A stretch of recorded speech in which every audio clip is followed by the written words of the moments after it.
경희야, 문 열어줘. 나 얼어 죽겠어.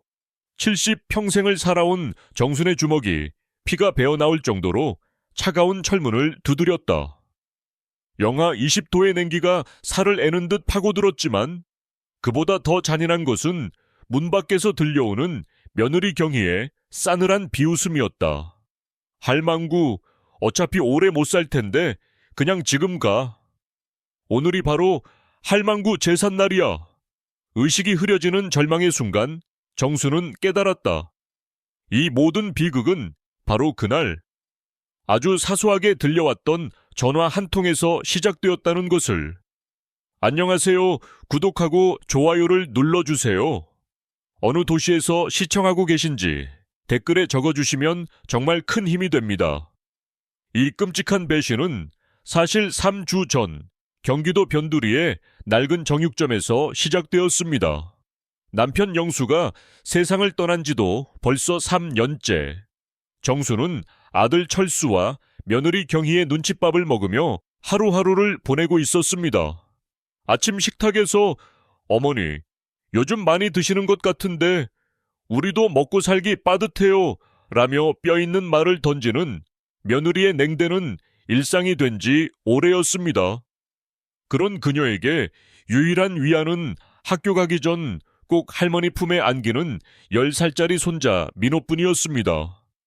겉으로 보기에 이 가족은 그저 평범하고 조금은 팍팍하게 살아가는 이웃처럼 보였고 아무도 그 수면 아래에서 끔찍한 욕망이 자라나고 있다는 것을 의심하지 않았습니다.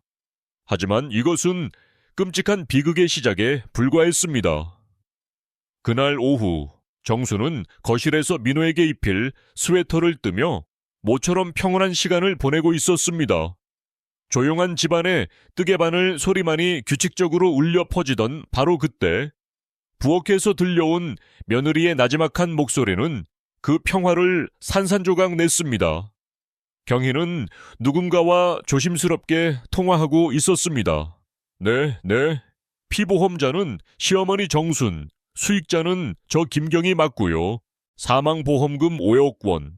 반드시 사고 살 경우에만 지급되는 거 확실하죠. 정순의 손에서 뜨개 바늘이 바닥으로 떨어지는 소리조차 들리지 않을 만큼 온몸의 피가 차갑게 식었습니다. 5억 원, 사고사. 자신도 모르는 사이에 며느리가 자신의 목숨을 담보로 거대한 도박을 꾸미고 있었던 것입니다. 정수는 그 자리에 얼어붙은 채 숨조차 제대로 쉴 수 없었습니다. 하지만 이것이 얼마나 치밀하고 잔혹하게 계획된 범죄의 서막인지는 그때의 그녀로서는 상상조차 하지 못했습니다. 며칠 뒤 마치 아무 일도 없었다는 듯 경희의 태도가 180도 달라졌습니다. 평소 눈도 잘 마주치지 않던 며느리가 살갑게 웃으며 다가와 팔짱을 꼈습니다. 어머니, 오늘 오후에 시간 괜찮으세요?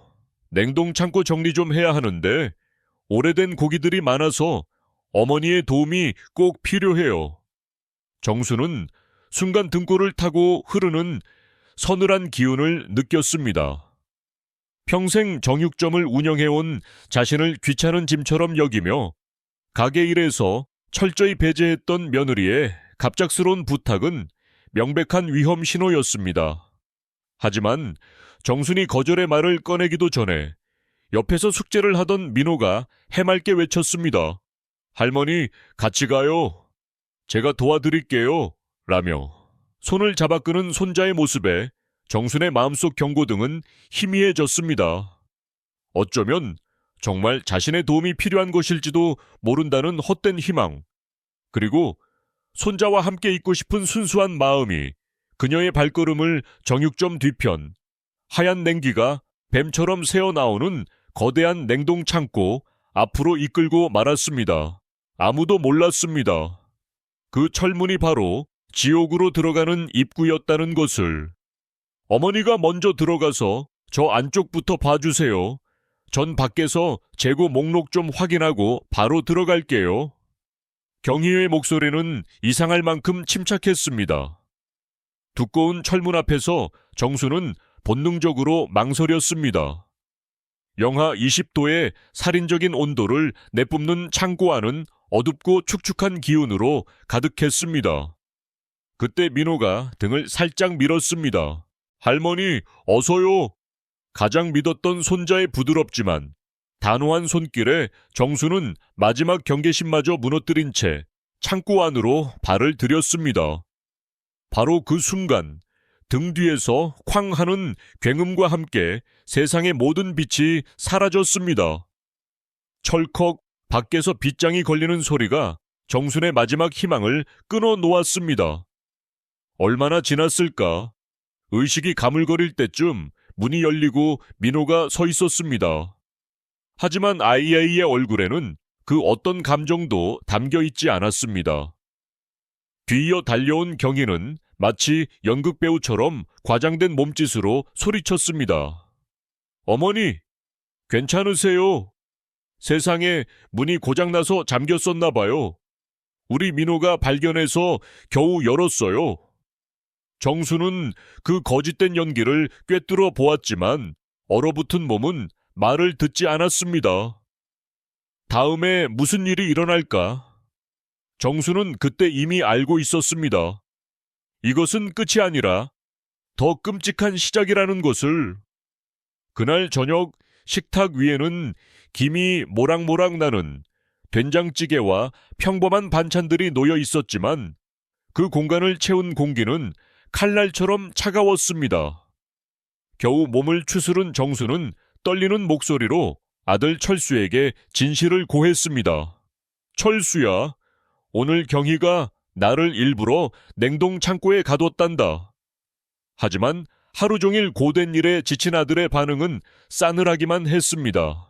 경희는 기다렸다는 듯 눈물을 뚝뚝 흘리며 철수의 팔에 매달렸습니다.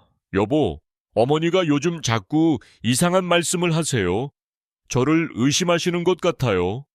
민호야, 아빠한테 사실대로 말씀드려. 오늘 가게에서 무슨 일이 있었는지. 모든 시선이 민호에게 쏠렸습니다. 아이는 할머니의 간절한 눈빛을 잠시 마주 보더니 이내 고개를 푹 숙이고 작은 목소리로 말했습니다. 할머니가 혼자 들어가셨어요. 문이 저절로 닫혔고요. 그 순간 정수는 세상이 무너지는 것을 느꼈습니다. 며느리의 아기보다 사랑하는 손자의 입에서 나온 계산된 거짓말이 수천 개의 비수가 되어 심장을 찔렀습니다. 아들은 완벽하게 아내와 아들의 편에 섰습니다. 경희는 승자의 미소를 감추며 마지막 쐐기를 박았습니다. 어머니, 내일 아침 당장 031-887-2400 서울대학교 병원 신경과에 예약해놨어요. 치매 검사 받아보셔야겠습니다. 냉동 창고의 살인적인 추위는 차라리 견딜만 했습니다.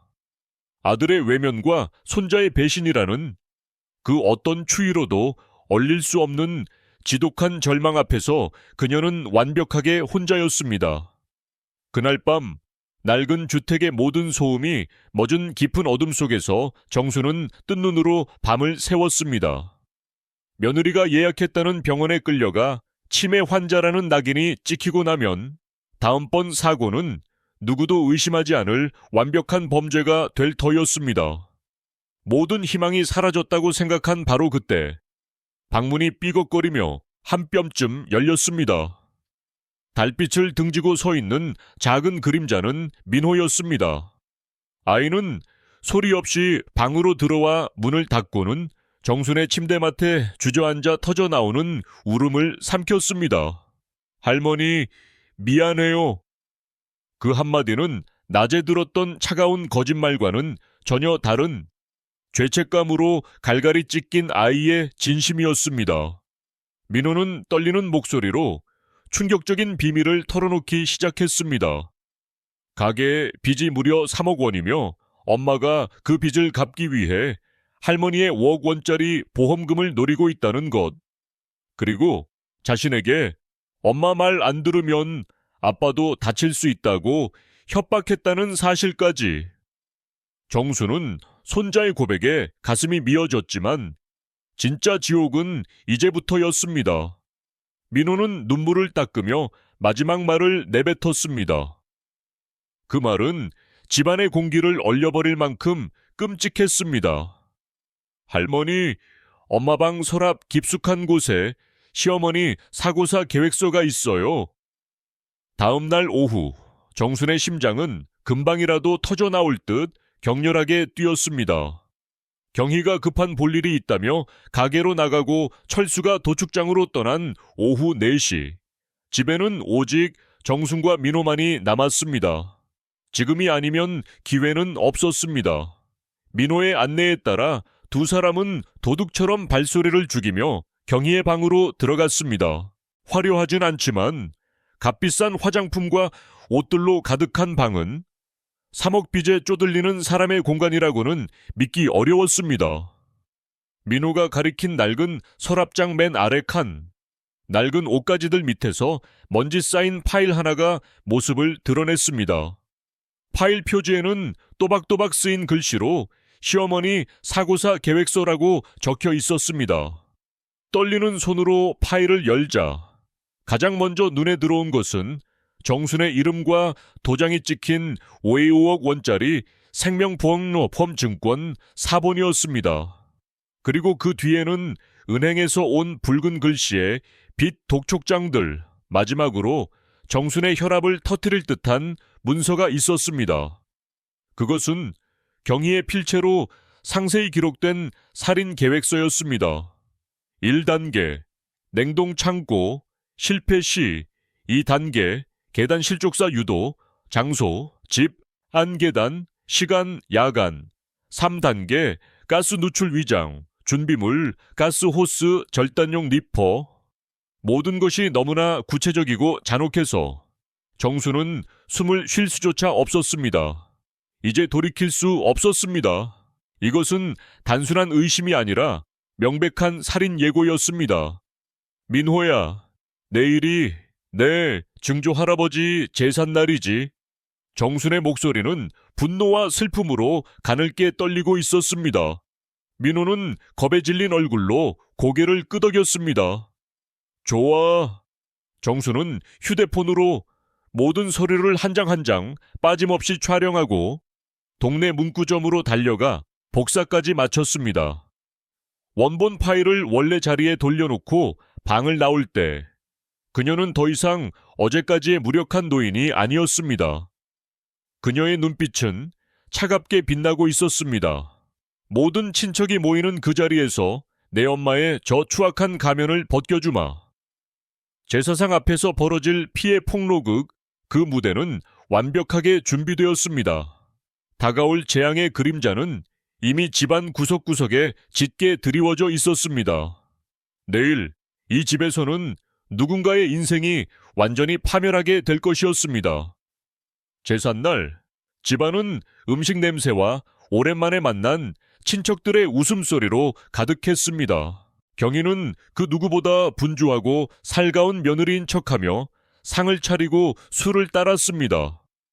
그녀의 얼굴에는 자신의 계획이 완벽하게 성공하리라는 오만한 자신감이 서려 있었습니다. 제사가 끝나고 모두가 식사 자리에 둘러앉아 왁자지껄 이야기를 나눌 때 정순이 조용히 자리에서 일어났습니다. 모두들 잠시 주목해 주십시오. 갑작스러운 행동에 웅성거리던 좌중이 조용해졌습니다. 정수는 식탁 끝에 앉아 만족스러운 미소를 짓고 있는 경희를 똑바로 응시하며 얼음처럼 차가운 목소리로 말했습니다. 이 자리에 있는 제 며느리 김경희가 저를 죽이려 했습니다. 그 한마디에 식탁의 모든 공기가 얼어붙었습니다. 친척들은 믿을 수 없다는 표정으로 정순과 경희를 번갈아 쳐다봤습니다. 경희는 얼굴이 새하얗게 질렸지만 이내 프로 배우처럼 눈물을 글썽이며 외쳤습니다. 어머니, 또 그 말씀이세요? 제가 말씀드렸잖아요, 여러분. 저희 어머니 지금 치매세요. 내가 치매라고? 정순의 목소리에 실린 냉소는 칼날 같았습니다. 그녀는 품속에서 준담매요.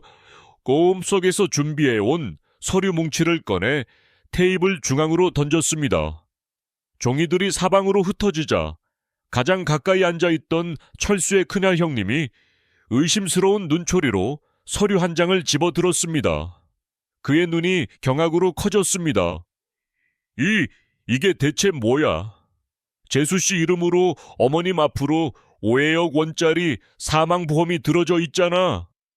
그 말이 도화선이었습니다.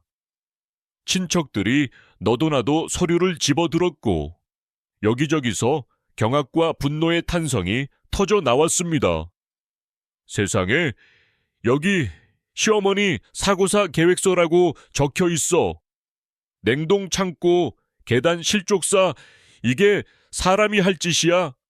모든 것이 폭로되는 그 순간 경희의 세계는 무너지기 시작했습니다. 아니에요. 다 거짓말이에요. 저건 어머님이 저를 미워해서 전부 꾸며낸 거라고요. 경희가 발악하며 소리쳤지만 아무도 그녀의 말을 믿지 않았습니다. 바로 그때 모두의 등 뒤에서 작은 목소리가 울려 퍼졌습니다. 그것은 도미노의 마지막 조각을 쓰러뜨리는 소리였습니다. 아니에요. 엄마가 시켰어요. 모든 시선이 식탁 구석에 앉아 떨고 있는 민호에게 쏠렸습니다. 아이는 눈물을 뚝뚝 흘리며 자리에서 일어났습니다.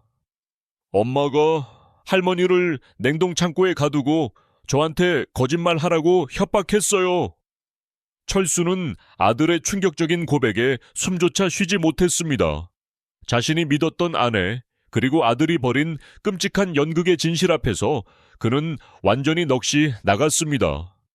분노한 경희가 민호의 뺨을 향해 손을 치켜드는 순간 정순이 그 앞을 막아서며 외쳤습니다. 증거가 더 필요하다면 지금 당장 가게로 가지. 우리 민호가 말하더구나. 가게 CCTV에 네가 저지른 모든 짓이 똑똑히 찍혀 있다고. 그 말에 경희의 얼굴에서 마지막 핏기마저 사라졌습니다. 철수를 포함한 모든 가족이 홀린 듯 정육점으로 달려갔습니다. 재생된 CCTV 화면 속 경희가 정순을 냉동 창고로 거칠게 밀어넣고 문을 잠근 뒤 차갑게 미소 짓는 모습은 그 어떤 변명도 불가능하게 만드는 명백한 증거였습니다. 어제까지 며느리의 눈치를 보던 무력한 노인은 사라졌습니다. 이제 모든 권력은 진실을 손에 쥔 정순의 것이었습니다. 모든 진실이 담긴 CCTV 화면 앞에서 경희는 마침내 무너졌습니다. 그녀는 더 이상 눈물 연기를 하지 않았습니다. 대신 증오와 광기로 가득 찬 눈으로 정순을 쏘아보며 악을 썼습니다. 그래, 내가 그랬다. 그게 뭐 어쨌다고? 돈도 못 벌면서 밥만 축내는 저 늙은이 때문에 우리 가족이 3억 빚더미에 앉게 생겼겠는데 그럼 보험금이라도 남기고 곱게 죽어주는 게 당연하잖아. 철수는 사랑했던 아내의 입에서 쏟아져 나오는 추악한 본 모습에 망연자실한 채 바닥에 주저앉았습니다.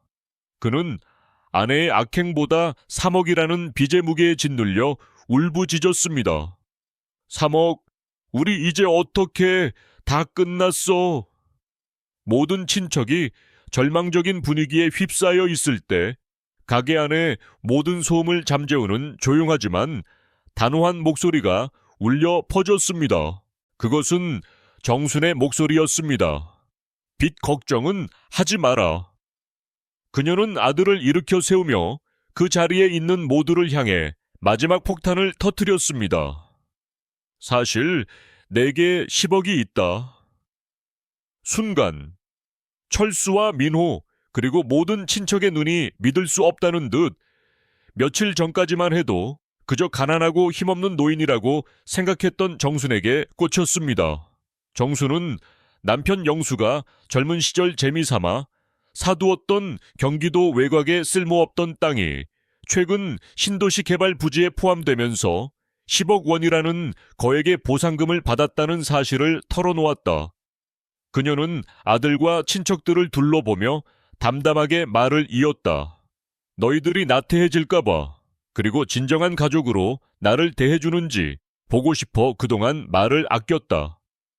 정수는 수갑을 찰 준비를 하는 경찰들 옆에서 넋이 나간 채 서 있는 경희에게 시선을 고정했다. 네가 만약 단 한 번이라도 진심으로 나를 어머니로 여겼다면 이 돈은 모두 너희의 것이었을 것이다. 하지만 고작 5억 때문에 나를 죽이려 한 너에게는 이제 단일 원도 돌아가지 않을 것이다. 그 말을 듣는 순간 경희의 얼굴에서 모든 표정이 사라졌다. 잠시 후 그녀는 실성한 사람처럼 웃기 시작했다. 그 웃음은 곧 절규 섞인 울음으로 변했다. 5억을 탐하다 10억과 가족, 그리고 자신의 인생 전부를 잃어버린 어리석은 여자의 마지막 발악이었다. 곧이어 도착한 경찰에게 연행되어 가면서도 경희는 10억, 내 10억이라는 말만 넋 나간 사람처럼 중얼거렸다. 그녀가 떠난 자리에 남은 것은 지독한 배신감과 함께 찾아온 허탈함, 그리고 새로운 희망이었다. 며칠 후 정수는 가장 먼저 은행으로 가 3억 원의 빚을 모두 갚았다. 철수는 평생 자신을 짓누르던 족쇄가 풀리는 해방감에 어머니 앞에서 아이처럼 눈물을 쏟았다. 그리고 낡고 빛바랬던 철수 정육점 간판이 내려지고 그 자리에는 힘있는 필체로 쓰인 정순 정육점이라는 새로운 간판이 걸렸다. 이야기가 시작되었던 그 차가운 냉동창고의 절망은 온데간데 없었다. 이제 가게의 주인은 아들 철수가 아닌 모든 시련을 이겨내고 자신의 삶과 존엄을 되찾은 정순이었다. 그녀는 자신을 구해낸 작은 영웅, 민호의 손을 꼭 잡고 새로 내건 간판을 자랑스럽게 바라보았다. 진정한 부는 통장의 숫자가 아니라 서로를 지키려는 그 뜨거운 마음에서 나온다는 것을 그녀는 자신의 모든 것을 걸고 증명해 낸 것이었다. 1년이라는 시간이 흐른 지금 경기도 변두리에 낡고 음침했던 정육점은 온데간데 없었다. 그 자리에는 밝은 조명과 반짝이는 쇼케이스, 그리고 손님들의 활기찬 웃음소리로 가득한 정순 정육점이 동네의 명물로 자리 잡고 있었다. 가게의 주인으로 당당히 서 있는 정순의 얼굴에는 더 이상 과거의 그늘을 찾아볼 수 없었다. 그녀는 이제 단순한 정육점 주인이 아니었다. 그녀의 이야기는 입소문을 타고 퍼져나가 절망 속에서도 정의와 용기를 잃지 않은 지역사회의 상징적인 인물이 되었다. 아들 철수는 어머니 밑에서 묵묵히 일하며 지난날의 과오를 씻어내고 있었다. 그는 비로소 깨달았다. 진정한 가장의 역할은 돈을 버는 것이 아니라 어떤 상황에서도 가족의 편에서 진실을 지켜내는 것임을. 탐욕의 대가는 혹독했다. 김경희는 살인미수와 사기 혐의로 징역 15년이라는 중형을 선고받고 차가운 교도소 벽 안에서 자신의 어리석음을 곱씹고 있었다. 그녀에게 가장 큰 형벌은 자유를 잃은 것이 아니었다. 변호사를 통해 전해 들은 정순과 가족이 10억 원으로 새로운 삶을 꾸리며 행복하게 살아간다는 소식이었다. 자신이 그토록 경멸했던 시어머니가 지역사회의 존경을 받는 인물이 되고 아들과 남편이 그 어느 때보다 행복한 웃음을 짓고 있다는 사실은 그녀의 영혼을 평생 동안 잠식할 끔찍한 지옥이 되었다. 그녀는 매일 밤 만약 자신이 조금만 더 따뜻한 며느리였다면 누렸을 모든 것을 상상하며 후회의 눈물을 삼켰다. 민호는 이제 11살이 되어 더욱 늠름하고 밝은 아이로 자랐다. 아이는 할머니의 가장 든든한 보디가드이자 자랑스러운 손자였다. 정수는 손자의 교육비는 물론 자신의 이름을 딴 정순 장학회를 만들어 시장 상인들의 어려운 형편에 있는 자녀들을 돕기 시작했다. 그녀의 이야기는 돈보다 소중한 것이 무엇인지를 보여주는 살아있는 교훈이 되어 사람들 입에 오르내렸다. 어느덧 저녁이 되어 가게 문을 닫을 시간. 학교를 마치고 온 민호가 할머니의 어깨를 주무르고 철수가 그날의 정산을 도왔다. 세 사람은 함께 저녁을 먹기 위해 집으로 향했다. 1년 전 거짓과 배신으로 얼어붙었던 그 집은 이제 매일 밤 따뜻한 음식 냄새와 세 식구의 정겨운 웃음소리로 가득 찼다. 정수는 창밖으로 보이는 저녁 노을을 바라보며 생각했다.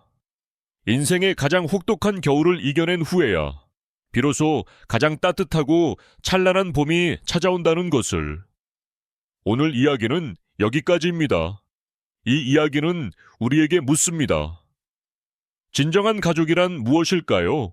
혈연으로 맺어졌다는 이유만으로 모든 것을 용납하고 희생해야 하는 관계일까요?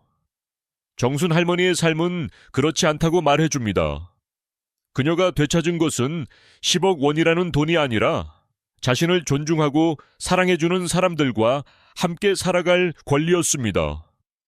경희는 돈이라는 허상에 눈이 멀어 진짜 보물을 알아보지 못했습니다.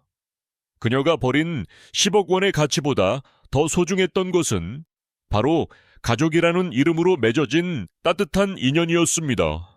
때로는 가장 가까운 사람이 가장 무서운 적이 될 수도 있고, 가장 연약해 보이는 존재가 가장 큰 용기를 내기도 합니다. 민호의 작은 용기가 거대한 아기의 고리를 끊어냈듯이 진실은 결국 어떤 거짓과 위협보다 강합니다. 한때 차가운 배신과 공포가 서려 있던 그 집은 이제 매일 밤 따뜻한 온기와 행복한 웃음소리로 가득 찼습니다. 진정한 부는 통장의 숫자가 아니라 서로를 믿고 아껴주는 마음에서 나오는 것일지도 모릅니다. 만약 여러분이 정순 할머니의 입장이었다면 어떻게 하셨을까요? 혹시 비슷한 경험이 있으시다면 댓글로 여러분의 이야기를 들려주세요. 이 이야기에서 어떤 교훈을 얻으셨는지도 궁금합니다. 오늘 이야기가 마음에 드셨다면 구독과 좋아요를 부탁드립니다. 여러분의 따뜻한 응원이 더 좋은 이야기